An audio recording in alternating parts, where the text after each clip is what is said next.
everybody, welcome back to Northernlion Plays Enter the Gungeon. I gotta tell you, though my brain is in outer space, I am jet-lagged to a degree that is, I mean, I wouldn't say incomprehensible. You know, I'm just trying to figure out, wait a minute, it's 12:39 up here. Is that cut off? That's cut off in the game. That's not cut off by my video. I know it seems suspect there. They didn't expect anybody to be this good. They didn't expect anybody to get to this many hegemony credits. Hold on, we got unfinished gun. Dude, I don't mind the litchi.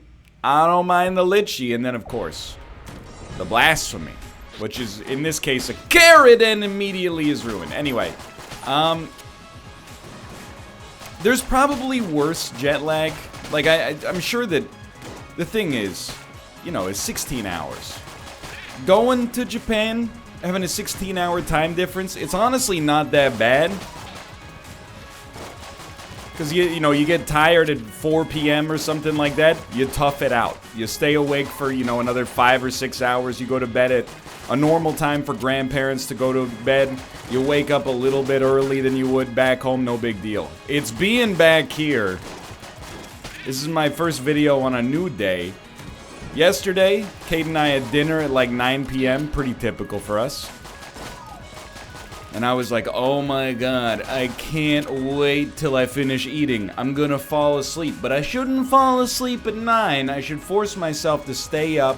You know, go to bed at the time when I want to go to bed, which is like midnight.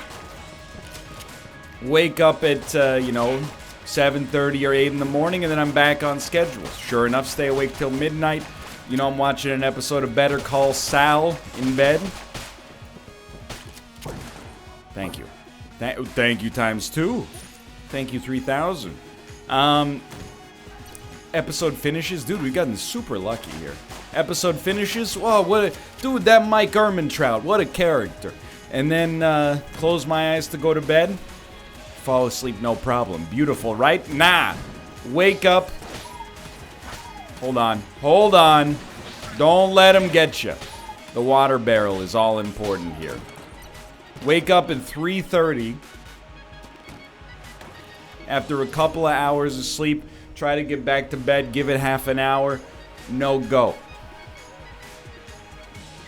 Go surf the internet for 15 minutes. This is, and you know, I've had trouble sleeping in the past in my life. This is just jet lag. It's not like it's not a symptom of, you know, like recurring insomnia. It's literally my brain is like, dude, what the heck? We were here. We were 16 hours away. We were here. The human mind was not made to travel, you know, that far east to west, vice versa, that fast, you know? So my general strategy is I'll give myself like an honest, almost like a Pomodoro sleep technique. You know the Pomodoro?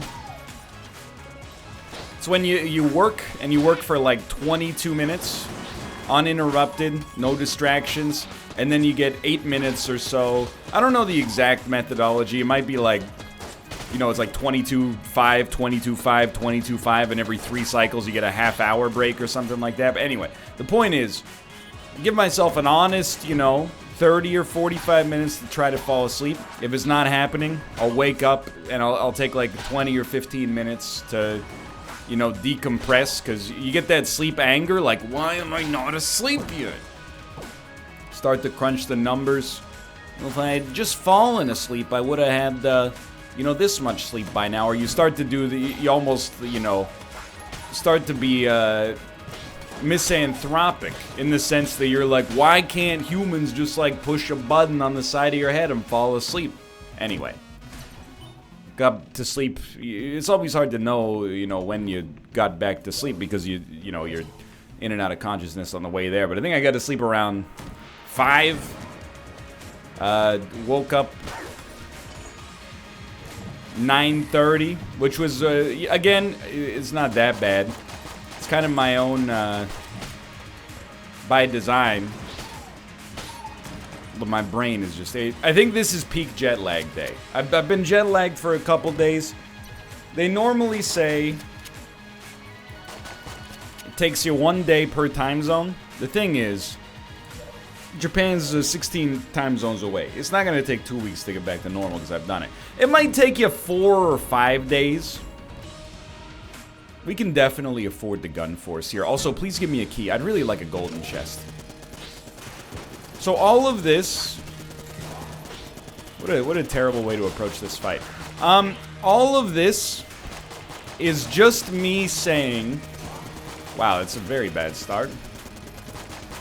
That I have an excuse for playing badly at Gungeon recently, okay? Get off my back, Mom. I haven't been playing well in Gungeon.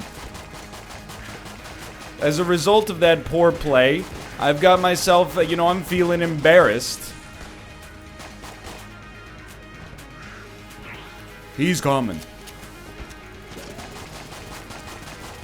Because it has, you know, there's been good play and bad play. For some reason, like before I left, I was having a pretty good track record.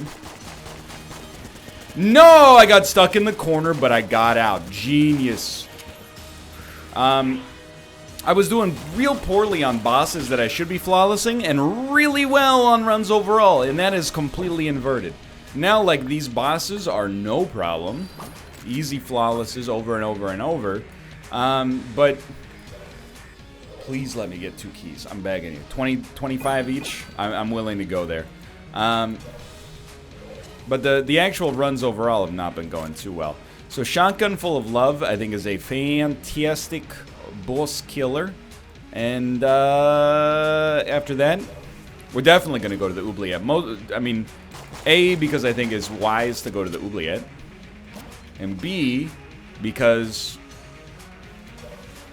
we need casings in order to fight the rat. And this is really, it's about redemption for me, you know, to be able to maybe make something happen on this run after a few days of poor play. Life goes on. I think they've been entertaining, if anything. You know, they've been banter-rich Gungeon episodes. So I'm not complaining from that particular... I'm not complaining from an entertainment standpoint.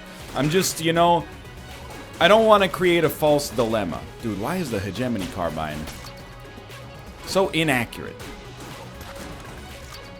The false dilemma would be like, well, if the episodes are banter-rich, then the gameplay quality will suffer. There's no logical reason why that should have to be the case.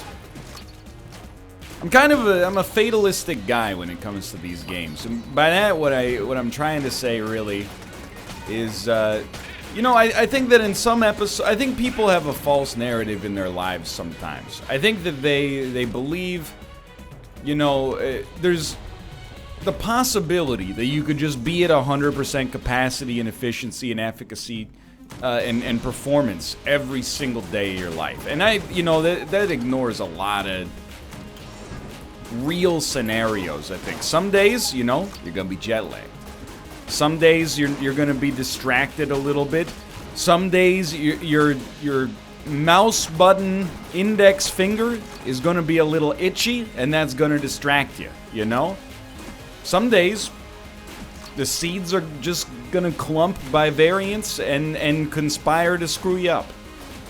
So all I endeavor to do is to recognize that, you know, some of the runs are not in our hands. You know, even Austin, even Corey lose Gungeon runs. Even Austin and Corey lose Gungeon runs. Sorry, that grammatically sounded just absolutely terrible in my head there. What we're doing is trying to do the same thing we've done in Isaac. We want gameplay to be second nature so I can talk about nonsense, because that's really, you know, what I'm in this business for. And then secondarily, we want to maximize the amount of runs where my performance dictates the win instead of the seed dictating the win, if that makes sense. The better we get, the lower the quality of seed our minimum to win with is. You catch me? It's a little confusing. I'm not going to deny it. I've phrased it in a very strange way. This floor has been fantastic so far. Terrible positioning there. It's something I gotta work on in Gungeon. I think I put myself in harm's way too often. And, you know, I really believe in the expression. It's one of my favorite expressions. An ounce of prevention is worth a pound of cure. And the way that it comes up, I mean, medicine is the easiest example, is like, you know, what's less painful? Living, I mean, this is not to say that a healthy lifestyle protects you from disease completely, because that's like, you know, obviously just ignorant. But, you know, what's less painful? The treatment for a disease or living a lifestyle that minimizes your risk of having the disease in the first place? It's probably, you know, I'm not speaking from experience necessarily, but I think the answer to that is somewhat self-evident. Dude, the Magnum is actually pretty good as well. We got some good boss killers, and like I think the Magnum qualifies as either a boss killer / room clearer. It's like a hybrid. Oh, I wasn't gonna do it anyway, but it's the principle of the thing, you know. The way I use it all the time is, you know, and I don't live a perfect life, devoid of avoidance or making mistakes, etc., etc. But you know, sometimes people they run into crises or crises in their own life that are of their own creation, you know. Oh, I hate it, dude. That's, I mean, it's on me for not killing that guy first. But what I mean by that is, you know, you're like, dude, I gotta get a 75 on my biochem exam, or I'm gonna fail. Well, why do you have to get a 75 on your biochem exam? Well, because you got a 40% going into the final. Why you got a 40% going into the final? Because you thought it would be fun to go to Jennifer's beach party instead of, you know, doing a good job on your term paper. But even then, you could have probably gone to Jennifer's beach party if you just started your term paper when you had some free time instead of getting into that game of Civ 6. You know what I mean? That's where the ounce of prevention comes in. The pound of cure is like, I gotta cram. Anyway. Hold on. Dude, we're done the floor? Casing rich. We got a blue and we got a green. Honestly, because of our current weapon loadout. Hold on. I'm gonna let's be reasonably smart here.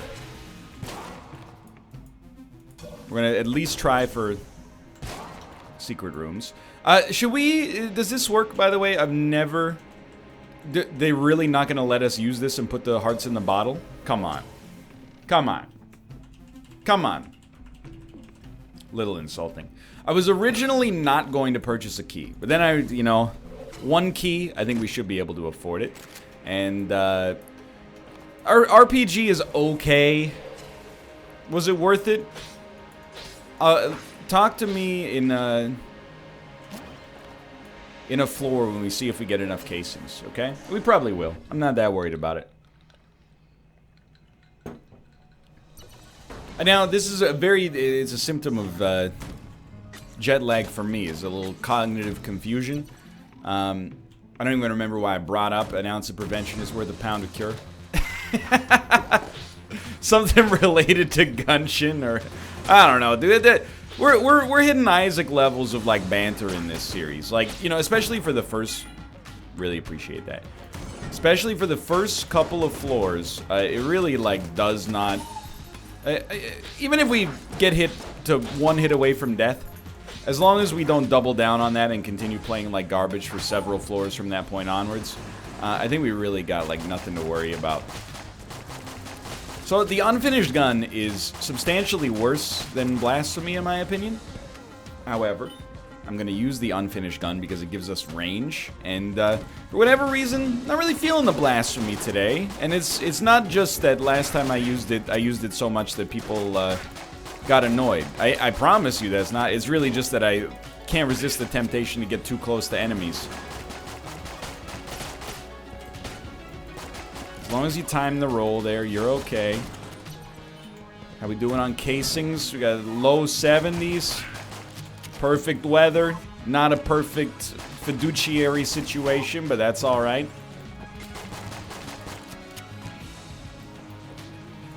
Little light on ammo. That's been an issue for us so far. The dream for this floor, you don't need me to tell you, obviously, but the dream for this floor is, we fight the beholster. Even if we only have like 50 shells in Shotgun Full of Love, that should be enough. I do have to say, first off, you guys know who Dan Carlin is? Many of you probably know who Dan Carlin is. He's a podcaster, but he does a podcast called Hardcore History that is probably arguably one of the most popular podcasts in the world. However, what makes Hardcore History kind of unique from a podcasting perspective is that episodes, it's like a Nintendo game. Episodes come out when they're done. So it's not like every week. Like, in many ways, Dan Carlin is like the opposite of me. And I mean that, it's just it's not to say one approach is necessarily better than the other. But I'm always like, I got a content quota every single day. Dan Carlin, on the other hand, is like, you know, the podcast is ready when it's ready. So most of the time, there's a 4 to 6 month break in between episodes, and then the episodes are incredibly well researched. You might be hearing some vacuuming from the other room, by the way. Don't freak out. It's not a gas leak in the apartment, I promise. The episodes are incredibly well researched, well spoken, paced, etc., etc. You know, the way that my Hardcore History infatuation goes, typically I binge listen to, you know, 7 or 8 of the podcasts over the course of 6 months of, you know, falling asleep. Because he's a great storyteller. Gotta love it. Please God, the casings. And then I forget the podcast exists for several months. I don't know. We'll talk about this in just a sec. And then I go back to it, and then I'm like, oh, new episode, because it makes it nice to not have to wait for the next episode to come out, you know, to just have one be there instead of checking the subreddit once every 2 months and hoping for the best.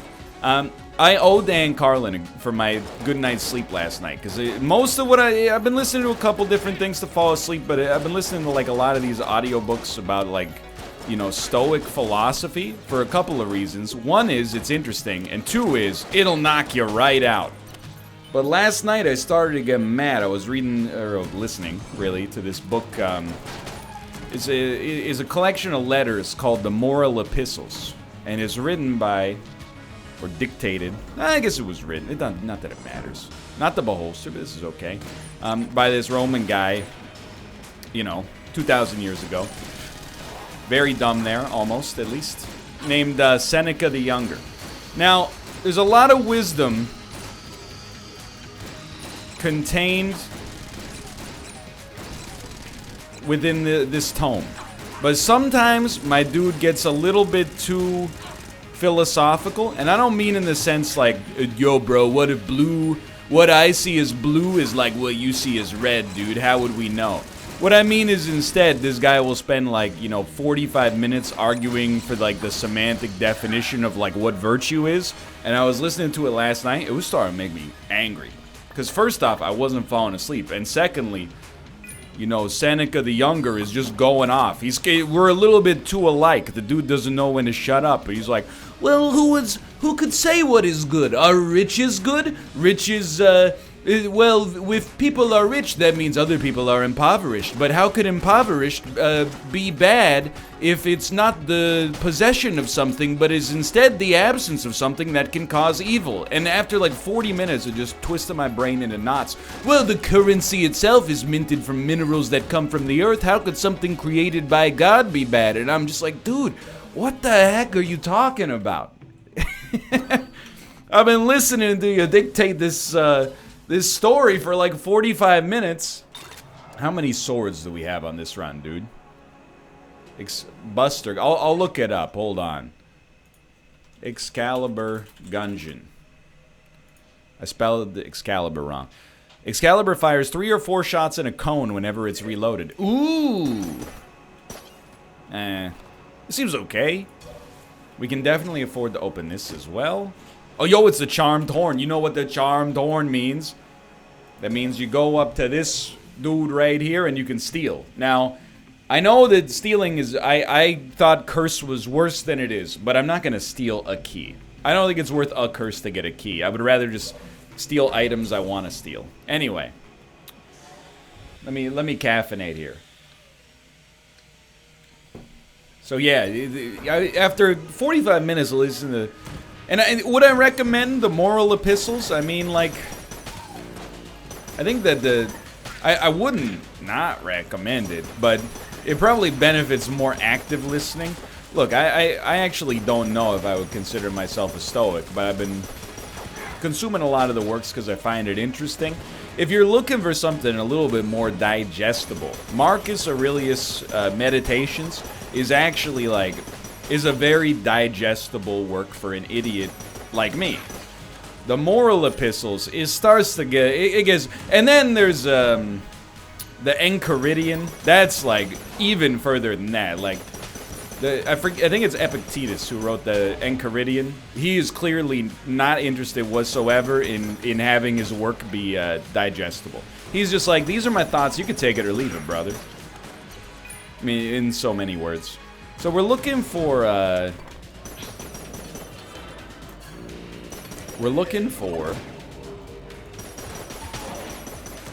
Rat Room. Excalibur's been fine. Seems like an acceptable room clearer. Probably beyond an acceptable room clearer. We really wanted to. And I actually, now that I'm doing it, I'm like, dude, this is worth it. Fire a couple of shots, toss in a quick reload. You know, it's getting the job done for us here. Anyway, this is not to brag about the fact that I'm reading books that are assigned to first-year philosophy students in, you know, Canadian liberal arts schools, which I attended. But rather is mostly to give big ups to my man Dan Carlin. Still bringing the heat over a decade after I first found him. Making one of the best podcasts on planet Earth. And, you know, when people are like, when's the next episode? He's like, when it's done. And sometimes that's frustrating.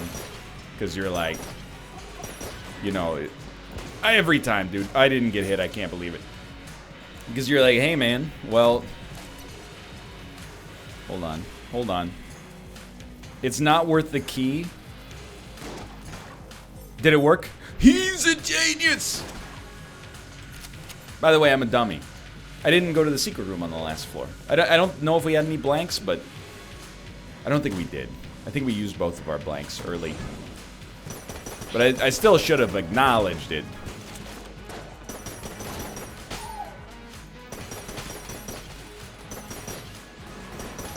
Anyway, Dan Carlin.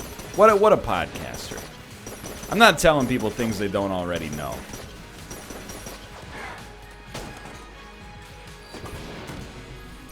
Okay, I have not been paying attention for a little bit about the Rat Room. I apologize. I hope we haven't seen it. You know what? I was looking, you know, we might as well steal something. I think, you know, I've come to realize having quality guns is the most important when it comes to your arsenal. But having a quantity of guns is also not bad. And I would go a step further. I think it's also very valuable. Because you need, especially like if you're playing for a long run, you need to be able to pull out some, you know, 5 out of 10 guns to get you through a few rooms until you get an ammo drop that lets you, you know, leverage that for a flawless boss fight.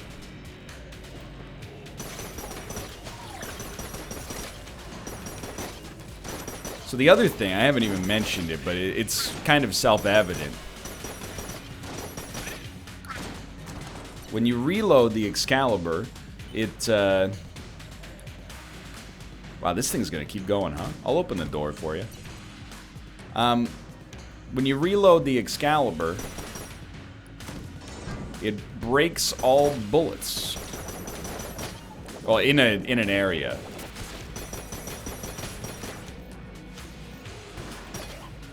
Yo, it's so strong. So it's actually like, it's a lot like the Betrayal, or Betrayer, Beholster. What is it? I get the name wrong every time. We don't need the gun force. Yo, so we got more curses, but Holy Grail is like you get ammo back. Hold on. Holy Grail. Oh, upon taking damage, triggers a full screen blank and refills 50% of the ammo of all players' guns. That's really good. It does synergize with bottle as well, but obviously we got rid of that. And I think I would do it again in a heartbeat. So the only thing I'm going to say, and this, you know, is why you need context in all situations. I'm not paranoid about curse anymore. I'm trying not to be paranoid about curse anymore, at least. But now that we're 2 curse up due to the Excalibur and the Holy Grail, I probably will be a little bit more shy about stealing. Like, I get that it's been very good for us. I get that stealing is not necessarily... I probably overrate the effect of the curses, but once you start to get to 2... We've obviously missed our rat room somewhere. We'll do a little exploration. No blanks required, by the way. Phil Collins, no blanks required.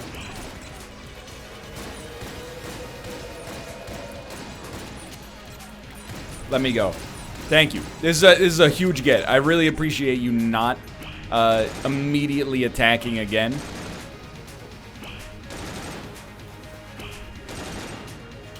Oh, I was just a little...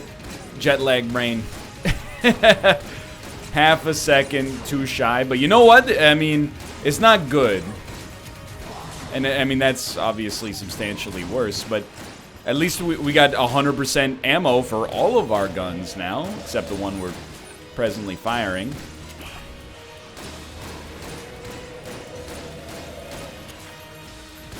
So it's not all bad. And I think we're starting to see the end of Shotgun Full of Love as far as the boss killer perspective goes. I think we've got a viable arsenal for our rat fight should we get there, but definitely this maybe gets debased to room clearer status now. Beehive is fine. Oh, Beehive. It's Quincy Jones, you know, from the Austin Powers soundtrack. Probably from something else originally, I have to imagine. So we're walking through the... You know what? Let's trace our steps through the whole floor. It's the rat room right here. Thought I saw some bigger... Yeah, right there. You guys like... Austin Powers soundtrack, dude. Probably one of the best movie soundtracks of our lives. I don't really want to swap anything out. You know what? Never mind. I'll swap out the hegemony rifle, and then the unfinished gun, because I think we have better room clearers, especially with less ammo problems, thanks to Holy Grail. But I don't do it with pleasure, you know. I think the snowballer is a-okay, but.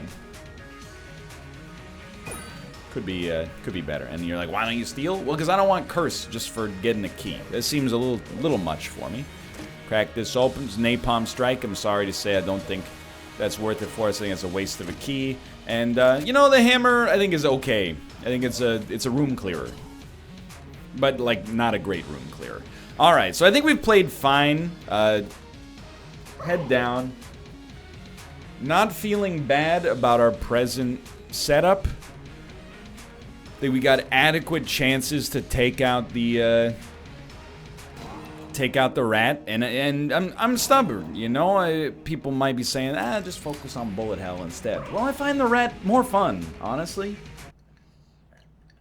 Moreover, I refuse to accept, just because I've had a couple of bad fights against the rat, that, you know, my time going to the rat is over. Absolutely not. So I think Excalibur is probably the best option for us. Now, just keep in mind, we should not be... I mean, you know what? We might actually want to use Shotgun Full of Love. So when you start, you go up, right. Yeah, up, right. This is more of a... I mean, this is like a shot grub, but also like charmed horn situation.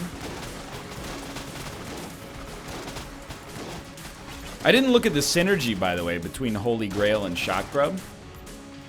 Oh, it's like homing shots of some sort? Hold on. Wide spread of 5 bullets, which bounce back and split into waving bullets, similar to the shot grub enemy attack. Okay, so that's up, right. I mean, it seems good, don't get me wrong. What I'm trying to say, though, is I'm not concerned, really, about ammo.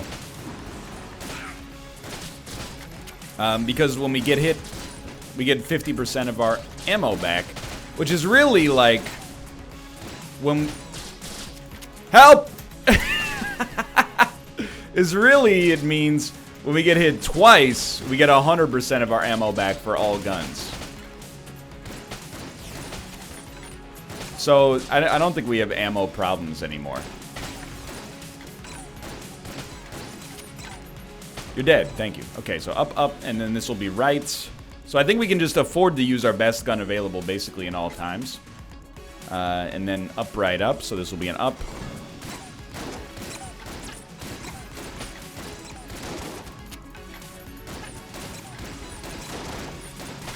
Okay, these guys should be pretty much done and dusted. Excuse me, sir. You are dead. That's madness. We'll just pop into this, and then this is our. How are you not? I'm concerned about my lack of DPS of this gun. Anyway, I actually don't know what our best damage dealer will be. I think it could be Excalibur. I don't think Charmed Horn is going to do anything for us. And everything should have full ammo. Yeah, everything does have full ammo. So we'll try the Excalibur here. This is 5 HP, 2 blanks is a little spotty. Keep in mind... Yo, hello. Yes, long time no see on that.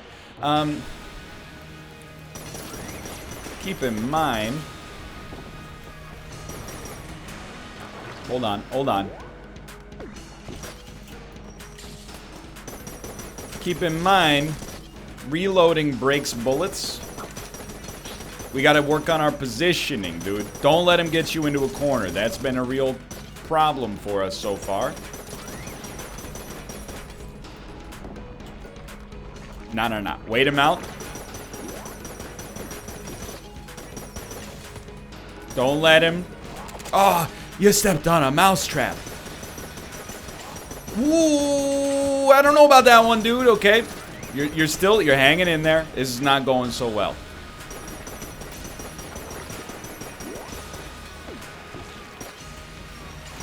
Don't let him get you into a corner. This is what he tries to do. He tries to get you into the corner. It's like a boxing match. How ironic. I really thought we were in the right position there.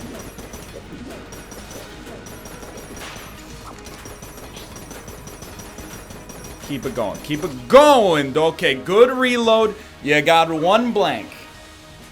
3 HP. But most importantly, you got a gun that breaks bullets, and a lot of these attacks benefit from having their bullets broken. For example. Okay, I gotta admit, didn't go as well as I thought it would.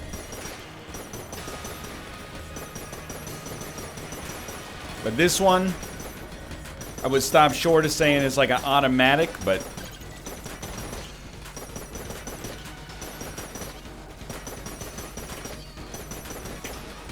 Wow, I think we got a little lucky there. Okay, this is like Charmed Horn City.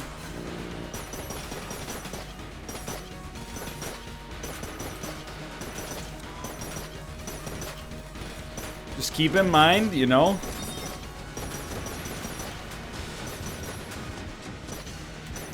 That was a situation where I was okay taking damage, and I got myself into a bad spot there, but I'm not sweating it too much. Yes, this attack. Thank you. Bought me a little time. I'm not gonna... Yes, very dumb. I'm not gonna deny this is still tight, okay? I mean, I will use Charmed Horn just to get him away from me, but... This is one we have to be lights out on this. So just, even if you're not firing, take a second to think it through. Got a little lucky there. Held it down very well in the second phase of this fight. Lasers are probably like the most merciful attack for us right now.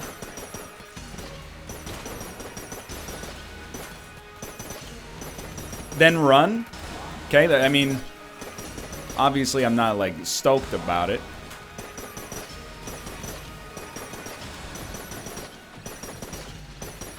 Just fire, dude. Okay, we got him, and I don't know if we deserved it, but I think we did. I think we did okay there. Now here, you're finally back. Don't screw it up. We got hit once. That's not screwing it up. Not yet. Give me a counter. I'll live with it. I'll live with it. What's next? Brass tacks. I tried to get in for the counter so we could super. Life goes on.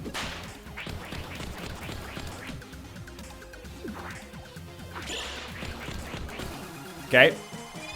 Final phase.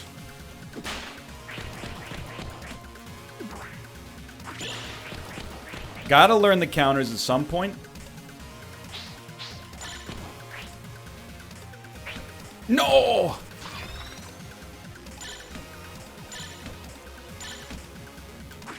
That one is the one that's probably bumming people out the most, because people routinely are just like, just duck, dude. Or just... Oh! He's done something. What's next? Okay, I deserve to die there, but it's progress. We've lived from 35 minutes into the episode onwards. I don't know where my rat fight IQ went, but hey, it is what it is. We only get one key? Come on. One key? That's an insult. Well, with one key... Yo. Why don't we not fight the advanced dragon?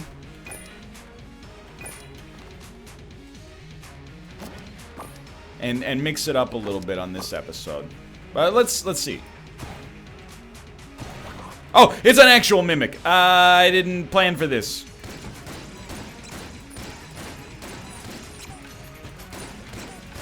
That's pretty sick, though. We get another resourceful sack.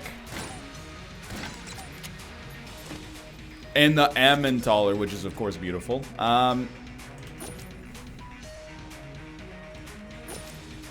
Anyway. We can't... I mean, maybe we could throw our stuff through one gate, but let's be honest. It's pretty unlikely. We'll head down here. I don't know. We probably won't do bullet hell just because the run... When you go for the rat floor, you're already kind of committing to, like, a pretty long thing. So I'm thinking... we'll still probably just go for regular dragon fight. You're like, well, why don't you kill the pass? That'll mix it up. Well, because, first off, I'm not gonna say, like, hey, F you for making a suggestion. However, the thing is, the past as the paradox is another complete run. So I think that, you know, once you think about that for a couple of seconds, you'll figure out why that's pretty unlikely.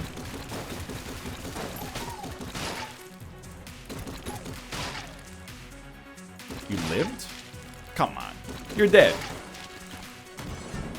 So, it's the one unfortunate thing about Gungeon is that, you know, it does... And it's not Gungeon's fault, it's my fault for not being like, let's do bullet hell. I don't know, we'll see how it goes. It just is long. When you... It's a lot of sustained focus for a boy that has a space brain right now. The one thing I will say is we probably do not have to maximize everything on these floors. By which I specifically mean, the run is so good already as a result of the stuff we got here. that we don't really... I mean, we could afford to skip item rooms if we want to. Do we want to? I mean, not really. That's kind of the fun of the game. So it's, it doesn't matter. Anyway, go back to talking about Stoic philosophy for beginners, NL. Maybe I will. Maybe I will. All I'm saying is, like, Seneca the Younger, he's so obsessed with he's like, that which is within you is good, that which is without you is bad. And I'm like, dude, just tell me how to, you know, how to live my life. Why are you hitting me with all this, like, rhetoric? You okay there, dude? You okay so, dude? Hold on. There's an upgrade available for malware bites. We gotta get that mid-video. That's really urgent. No, I'm being facetious. I'll get it never, like updates for all software. I haven't forgot about Charmthorn, by the way. Nor will I use the Emmentaler for the whole run. I promise you. We'll mix it up a little bit. My thinking was, hey, you know, charm this son of a gun. Steal the teapot. Short and stout. Oh, really? Haven't really used the teapot before. I thought, you know, it might be a interesting idea for us to give it a try. Curse is going to be pretty high. Really, really good idea there. Hey, but hey, free ammo.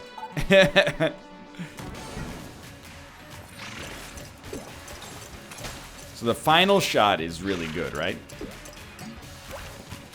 The final shot is... Oh, that's right. When you reload, it creates like an AoE effect. So you can almost use like the same thing you do with the Excalibur. Fire a couple shots, reload.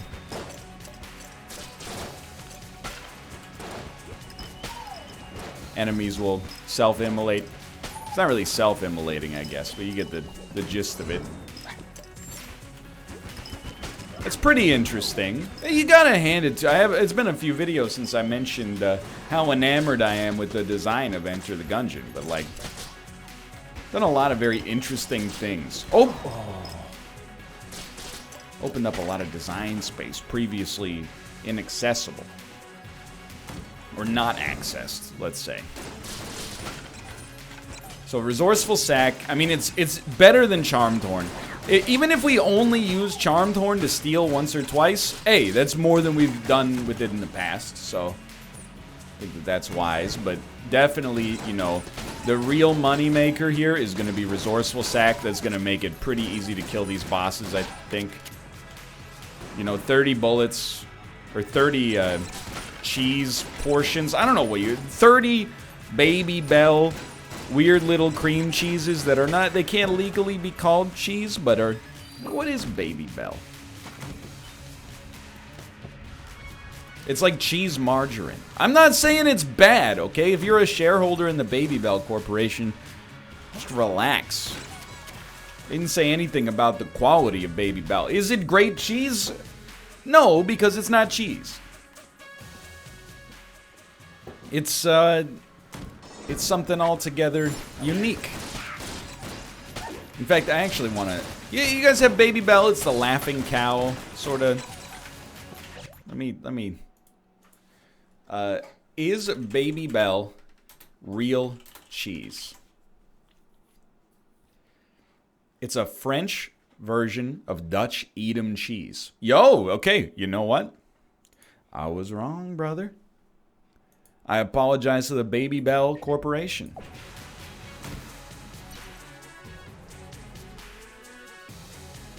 We haven't used, hold on, what is the...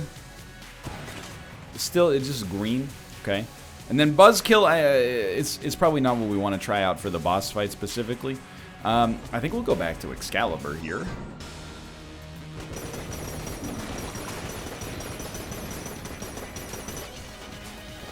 And just bear with me.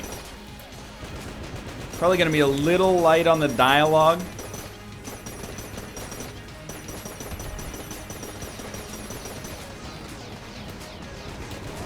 brain literally froze. I was like, how do you blank in this game again?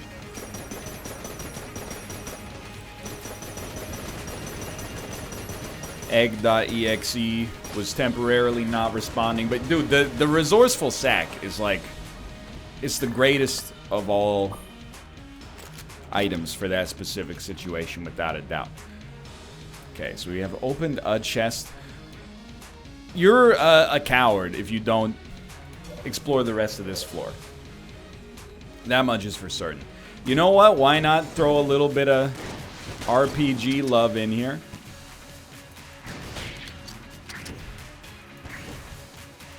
Okay, I've learned why I don't throw a little bit of RPG love in there. Because they lived through a rocket blast. So we will not be using that as our primary room clearer. A weapon with piercing, bouncing shots, decent damage. Oh, you got me.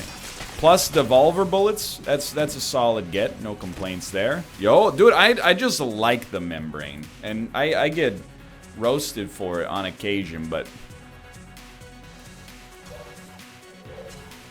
I wouldn't necessarily say it's underrated. I don't think that's a fair distinction. But I maybe overrate it. Maybe that's a good way to describe it. What do you got for me? What do you... sure thing. Okay, well, here's the thing, dude. I 100% thought that this was going to be a junk salesman. Okay. Hexagon. So obviously, like, on a run like this, we gotta do duct tape. What do you want to combine? Dude, I thought you'd never ask. Let's combine the Emmentaler and then the Excalibur. I hope... Oh, it's not gonna work like that, huh? Because it's... Okay, wait. Drop the Emmentaler. Drop the Excalibur. Pick up the Emmentaler. Pick up the Excalibur. And then buy duct tape.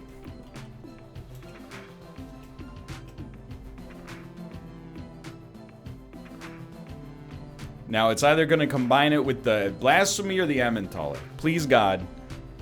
Can you not combine the Emmentaler? Is that by default? Alright, well, let's just get 2 swords, then. Oh, you choose what to combine it with.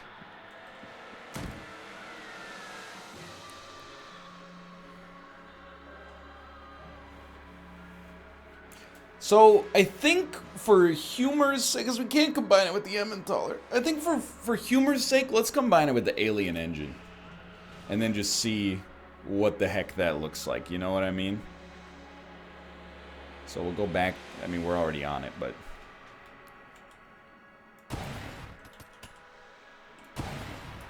I think it's horrible. I think it's truly horrendous.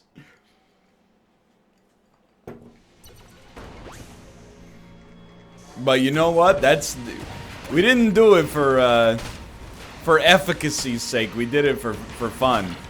And supposedly that's what's happening here. Okay, so we basically ruined that. That's fine, dude. I'm actually not bummed, because we're gonna stop this one at the Dragon in all likelihood anyway. If nothing else, that gives us a great excuse to stop it at the Dragon. Because our once 10 out of 10 gun has now become, I mean, like a 7, but not the end of the world. Just could be better. But overall, I gotta say, you're gonna disagree potentially, because I know, I mean, there's been better episodes of Gungeon from a performance standpoint. That's okay. We're gonna get there. You know, I'm a little out of practice. People forget it's kind of like a hard game. I really thought that would charge up Resourceful Sack.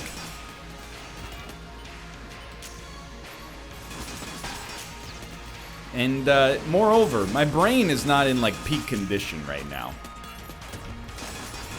And even when it is in peak condition, you know, it's not that impressive. We will go to the Synergy room, unless I forget, but we don't have the cash for it right now, without a doubt. So, it's gonna take us a bit to get back into the swing of things, but just beating the rat, even though we lost a Punch-Out, I can live with that. Oh my god. It might not, you know, thrill me, but I can live with it. And it's something we can build off of.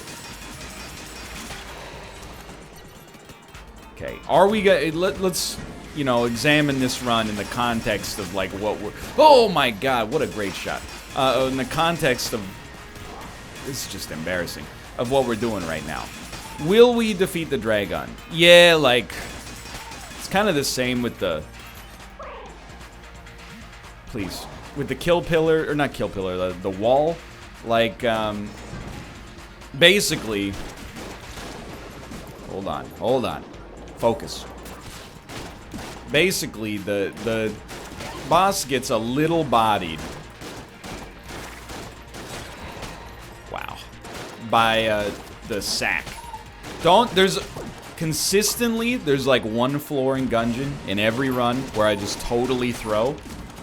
Right now, this is the floor. I don't think there's anything we can do to change that at this point, but just don't let it stop you from finishing the run. That would be the ultimate, you know, embarrassment. There we go. We're rebuilding. Okay, I'm not even slightly concerned about that. It does not interest me in the least, because, dude, you give me a choice for a chest, I know where we're going. No chance. No chance.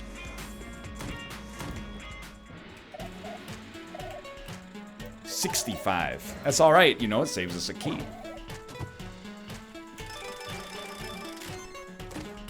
Ooh. Hero Pig. Synergizes with the Teapot. T for 2. Let's see. Teapot Gungeon. The familiar will have the AoE effect while reloading. That's not bad. I said it like I was angry, but that's just because my bladder is about to explode.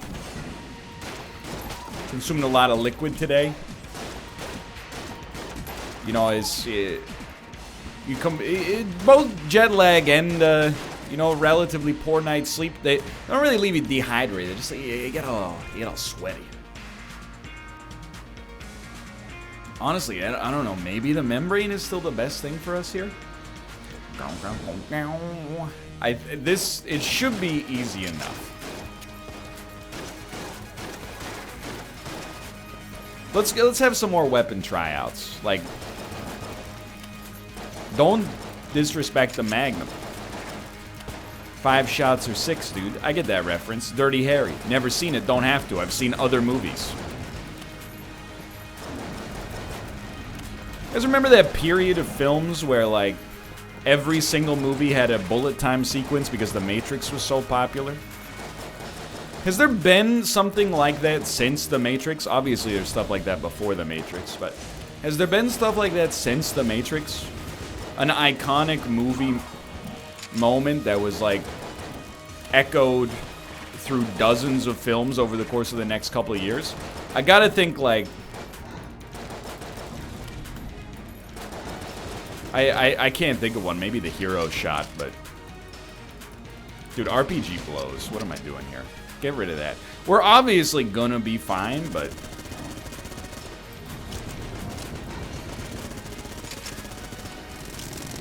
Losing that Excalibur. That, I mean...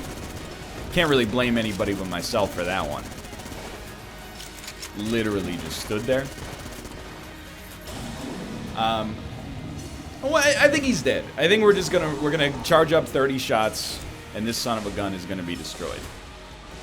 I remember, like, every movie had a bullet time sequence for, like, 2 years. Even Scary Movie had a bullet time sequence. You know what? Maybe it's time for us to take the rest of the day off from Gungeon. We did. It's a respectable run. Put it in the books. Take your B- or your C+, And next year, come back with a greater work ethic and resiliency. I'm ready to go. Get me out of here, dude. Now, you know, all I can say on the run is, hey, we did some good stuff. We had some great guns. We stole, and that was important for our overall meta progression. Good rat fight where we held on. Maybe we shouldn't have found ourselves in that difficult situation to begin with, but we held on.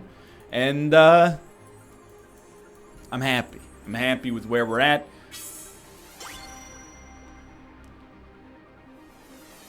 Could have been better.